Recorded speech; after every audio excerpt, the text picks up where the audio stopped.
Hare Krishna. Saludos, bienvenidos nuevamente. Vamos a continuar con la lectura del Bhagavatam, texto 27 del capítulo 15. Om Namo Bhagavate Vasudevaya. Om Namo Bhagavate Vasudevaya. Om Namo Bhagavate Vasudevaya.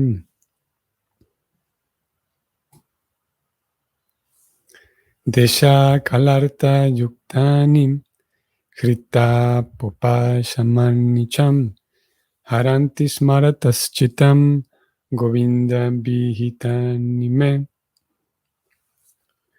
La traducción del verso es la siguiente.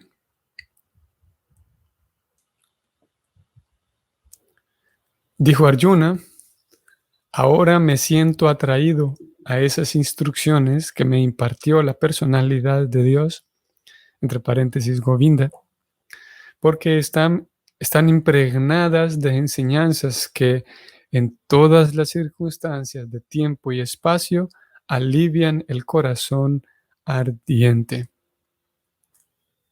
Aquí hemos llegado, en realidad, en los versos que leímos ayer, hasta el verso 26.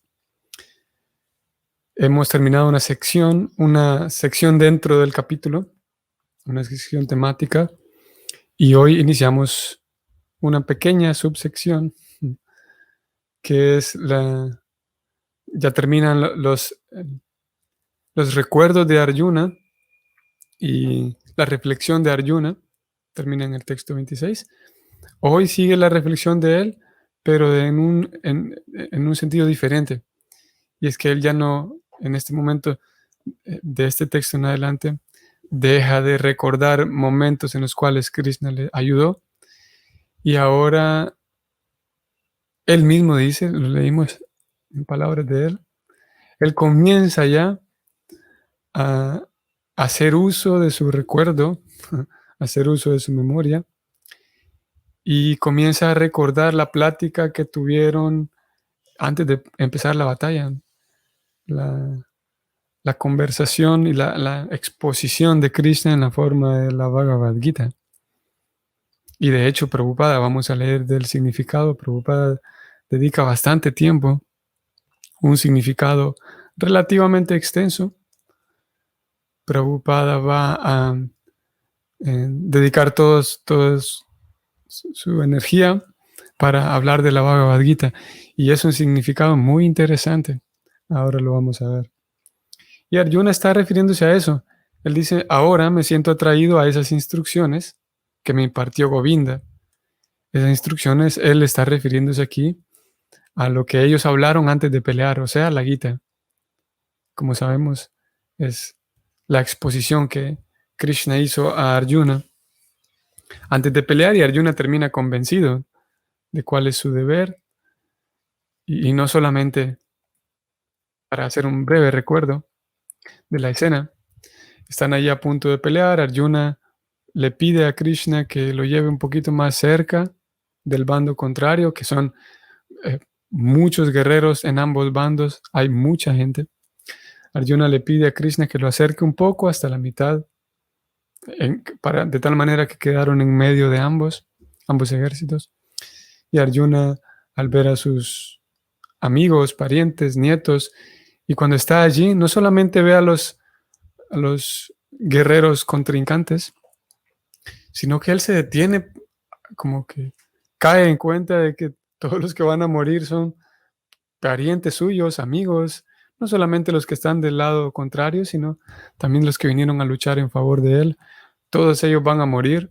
Y él dice a Arjuna dice: ya no, Krishna, yo no voy a pelear.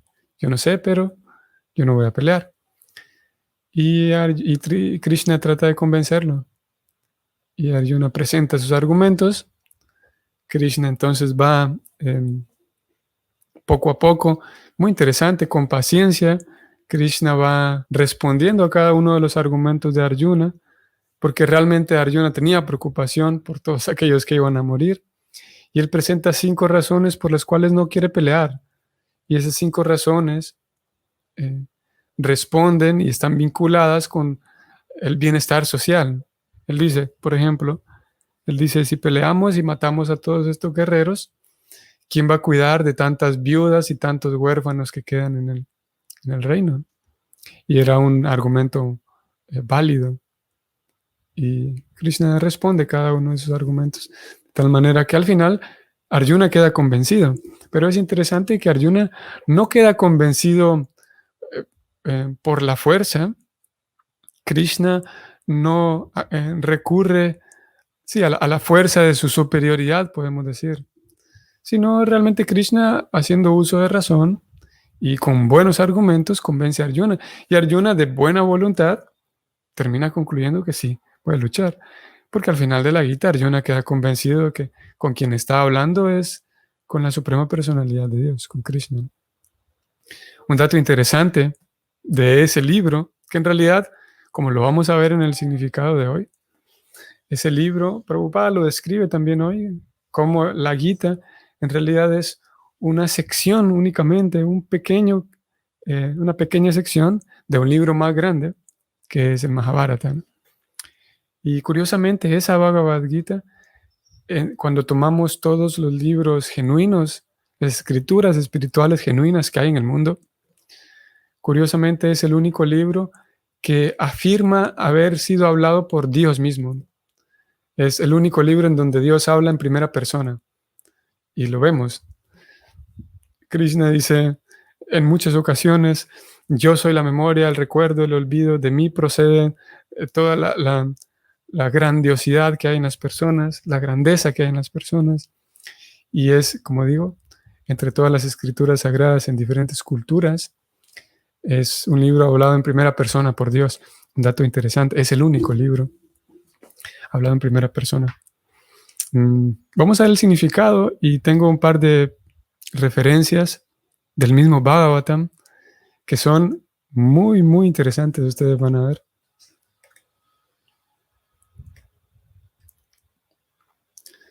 Aquí, Arjuna se refiere a la instrucción de la Bhagavad Gita que el Señor le impartió en el campo de batalla de Kurukshetra.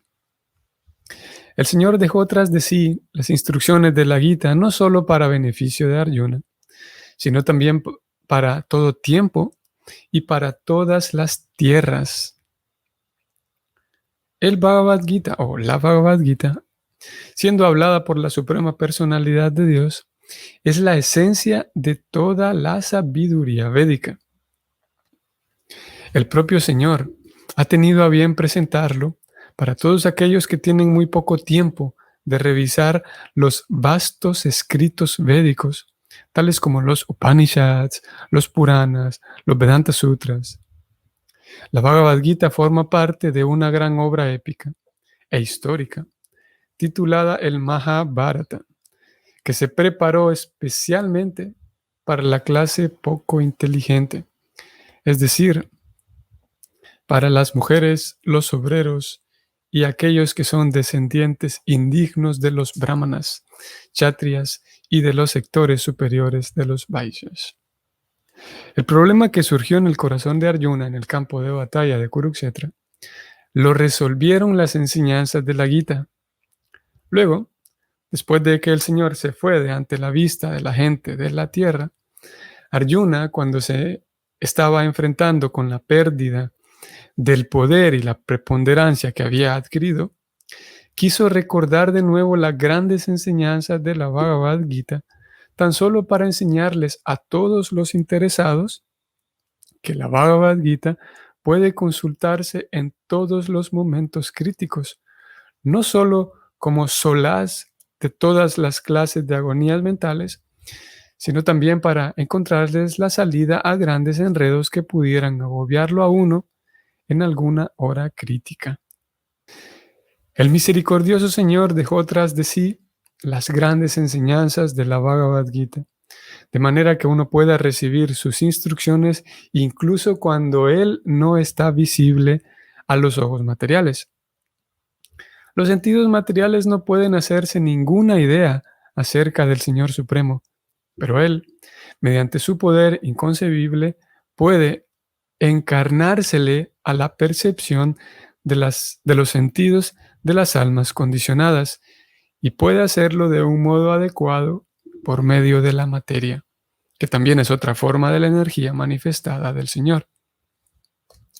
Así pues, la Bhagavad Gita o cualquier otra representación sonora de una escritura auténtica del Señor también es una encarnación del Señor. No hay diferencia entre la representación sonora del Señor y el propio Señor.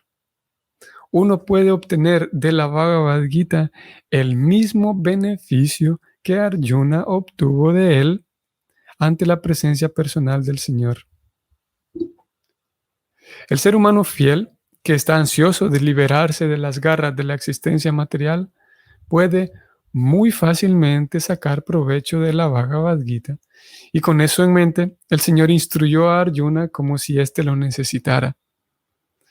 En la Bhagavad Gita se han delineado 5 factores importantes del conocimiento, relacionados con 1, el Señor Supremo; 2, el ser viviente; 3, la naturaleza; 4, el tiempo y el espacio; y 5, el proceso de la actividad.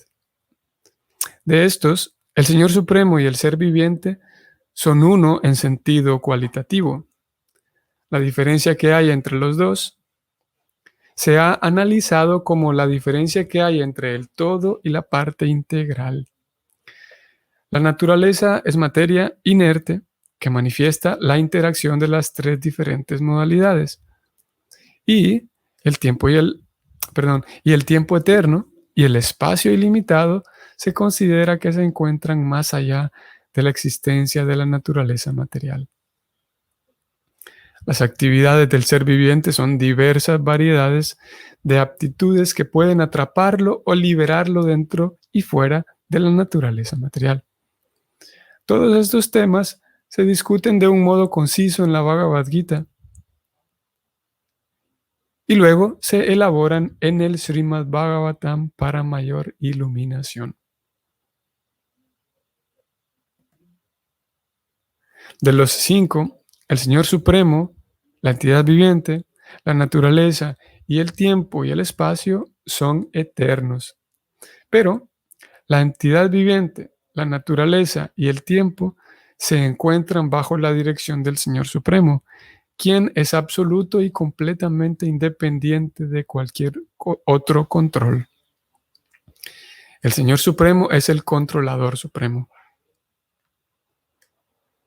La actividad material de la entidad viviente no tiene principio, pero puede ser corregida si se traslada al plano de la calidad espiritual. De ese modo puede dejar sus reacciones materiales cualitativas. Tanto el Señor como la entidad viviente son conocedores y ambos tienen el sentido de la identificación, el sentido de estar conscientes como una fuerza viva. Pero el ser viviente que se encuentra bajo la condición de la naturaleza material, denominada Mahat Tattva, cree erróneamente que él es diferente del Señor. Todo el plan de la sabiduría védica tiene como fin erradicar esa concepción equivocada y de ese modo liberar al ser viviente de la ilusión producto de la identificación material.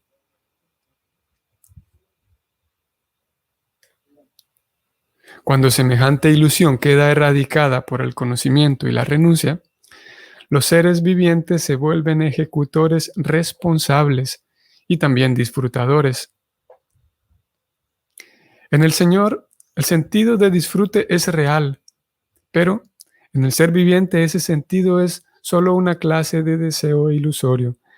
Esa diferencia de conciencia es la que distingue a las dos identidades, es decir, la del Señor y la del ser viviente. Por lo demás, entre el Señor y el ser viviente no hay ninguna diferencia. El ser viviente es, por lo tanto, eterna y simultáneamente diferente e idéntico. Toda la instrucción de la Bhagavad Gita se apoya en este principio.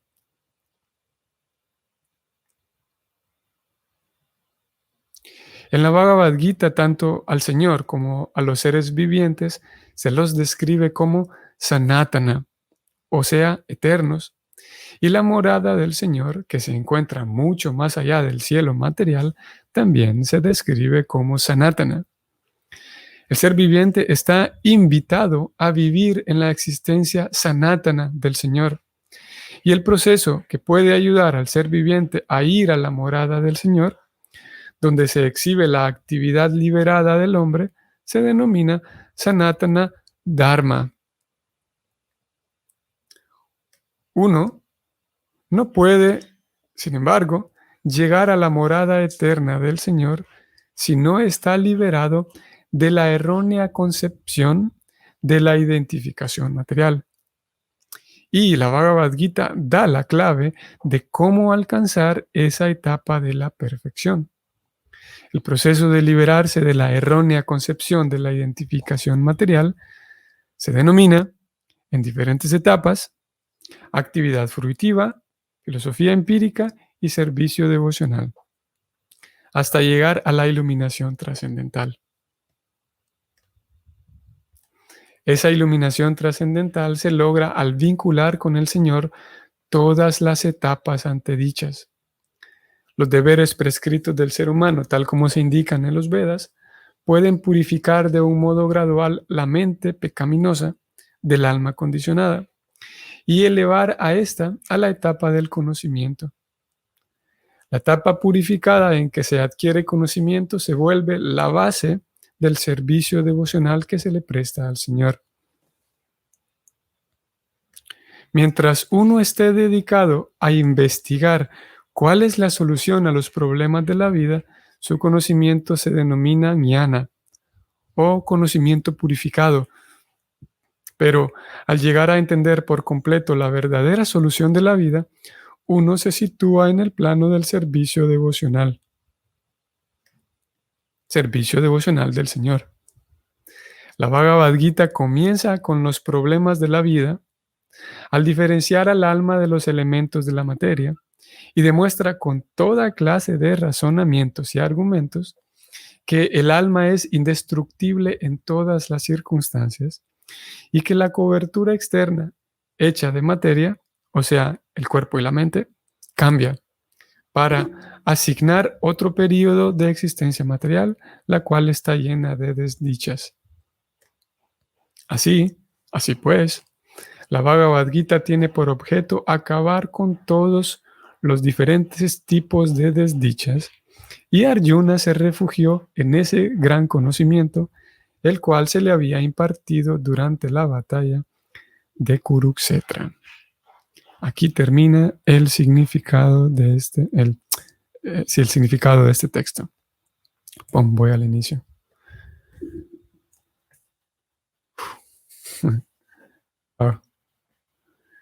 Bueno, es un significado, como dijimos, extenso y muy sustancial. Hay tantos puntos importantes aquí en los cuales pudiéramos detenernos y pudiéramos resaltar diferentes cosas. Yo voy a escoger nada más un par de ellos para hablar un poco. Sin embargo, como digo, hay tantos, pudiéramos ir parte por parte y sin duda que encontraríamos y llegaríamos a temas interesantes más profundizando en cada uno de los parágrafos. Como vimos, Prabhupada se centra en describir y hablar, describir diferentes características de la Gita. Y en un estudio que quisiéramos hacer acerca de la Gita, vale la pena detenerse en un significados como este. Aquí Prabhupada se refirió a algo que él se refiere en otras ocasiones también, y es que la Gita es la esencia, aquí lo estoy subrayando, la esencia de toda la sabiduría védica. En algunas ocasiones, quiero mencionar brevemente, en algunas ocasiones, para observadores ajenos al servicio devocional, para personas que saben de la existencia de los Vedas, pero tal vez por razones académicas, pongamos, generalmente dentro de la academia, que a los estudiosos del Bhakti se nos ve con ojos no muy buenos porque hablamos de la literatura védica, pero no estudiamos la literatura védica, porque, como acabamos de leer, la literatura védica es un cuerpo tan grande, es una biblioteca tan grande, tan vasta, que realmente requiere tiempo. Sin embargo, debido a la enseñanza que recibimos de toda esta tradición, esta cadena de maestro-discípulo, cadena discipular, entendemos que la Gita es la esencia de toda la sabiduría védica. La Gita y el Bhagavatam, como aquí también leímos de este significado, que el Bhagavatam presenta esos mismos puntos básicos de la Gita, el Bhagavatam nos presenta de manera más profunda. Así que para quienes quieran estudiar los Vedas, toda esa completa literatura védica, también está la oportunidad. Sin embargo, como en otras ocasiones también Prabhupada lo describe, la Gita fue presentada de tal manera que uno no pierda tiempo yendo allá, sino que uno vaya directamente a la esencia de todo. Y como dije al inicio, curiosamente, la Gita es ese libro en el cual la personalidad de Dios, Dios mismo habla en primera persona, que ya eso es muy, muy llamativo para alguien que realmente esté seriamente y sinceramente esté interesado en escrituras espirituales. Es un dato que no puede pasar por alto. Es Dios hablando en primera persona en este libro. Voy a volver aquí al texto. Así pues, dice él al final del primer parágrafo. Este es muy interesante y aquí es donde voy a mostrarles un par de citas más del Bhagavatam. Leo textualmente. Así pues, dijo Prabhupada en este significado, la Bhagavad Gita o cualquier otra representación sonora de una escritura auténtica del Señor también es una encarnación del Señor. También es una encarnación del Señor. No hay diferencia entre la representación sonora del Señor y el propio Señor. Uno puede obtener de la Gita el mismo beneficio que Arjuna obtuvo de él ante la presencia personal del Señor. Aquí lo que quiero rescatar más esencialmente es que Prabhupada habla de la Gita como una encarnación, como una representación sonora y una encarnación de Dios. Y él dice, ya sea la Gita o cualquier otra representación de una escritura auténtica. Cualquier otra representación de una escritura auténtica.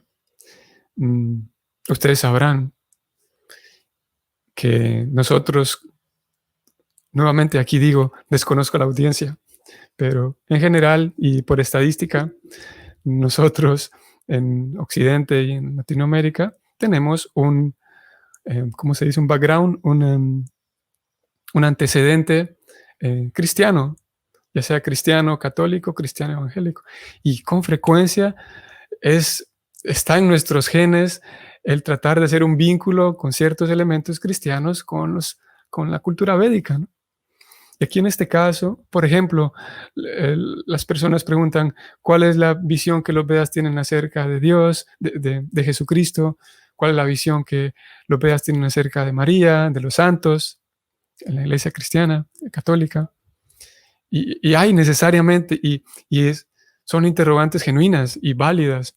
Y en realidad forma parte de nuestro proceso tratar de hacer ese vínculo y tratar de satisfacer esas interrogantes, ¿no? Aquí esto que acabamos de leer puede llevarnos a la pregunta de, cuando Prabhupada habla de escrituras auténticas, ¿dónde queda la Biblia, por ejemplo? Voy a volver al texto para que leamos nuevamente lo que Prabhupada dijo. Dijo Prabhupada, la Gita o cualquier otra representación sonora de una escritura auténtica del Señor también es una encarnación del Señor, ¿no?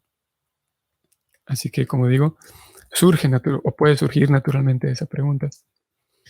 Algunos devotos concluyen que sí, que la Biblia es un libro auténtico.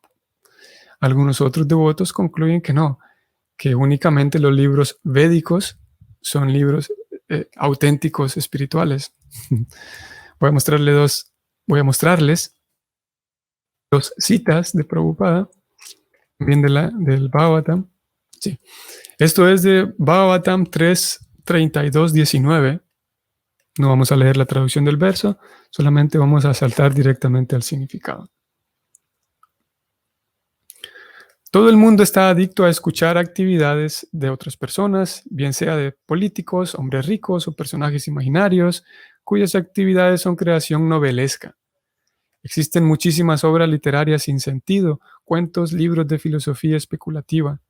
Los materialistas tienen un gran interés en leer ese tipo de literatura, pero cuando les presentamos auténticos libros de conocimiento, tales como el Srimad Bhagavatam, la Bhagavad Gita, el Vishnu Purana, aquí prestemos atención, otras escrituras del mundo como la Biblia y el Corán, a ellos no les interesa. El significado sigue, continúa, pero aquí nos detenemos porque esto es lo que buscamos. En este texto, al menos, Prabhupada equipara literatura auténtica, dice él, libros auténticos de conocimiento, equipara el Bhagavatam, Bhagavad Gita, Vishnu Purana, la Biblia y el Corán. Y ahora vamos al canto 7, capítulo 11, textos 8 al 12. El verso en sí es una lista de principios que cualquier ser humano civilizado debe observar. Veracidad, misericordia, austeridad. Y aquí se da una lista completa, ¿no? Por ejemplo, se habla más abajo de violencia, la no violencia, celibato, caridad. Aquí está lo que buscamos. Lectura de las escrituras. Lo que buscamos aquí no lo vamos a encontrar en el significado, sino que lo vamos a encontrar en la traducción palabra por palabra de este verso. Swadhyaya. Esa es la palabra en sánscrito. Swadhyaya, que hace referencia a las escrituras. Y Prabhupada traduce esta palabra, lo voy a subrayar completo, ¿ven? Prabhupada lo traduce como leer escrituras trascendentales como el Bhagavatam, la Bhagavad Gita, el Bhagavatam, Ramayana, Mahabharata, y entre paréntesis pone él, o, para los que no siguen la cultura védica, leer la Biblia o el Corán. Tarán.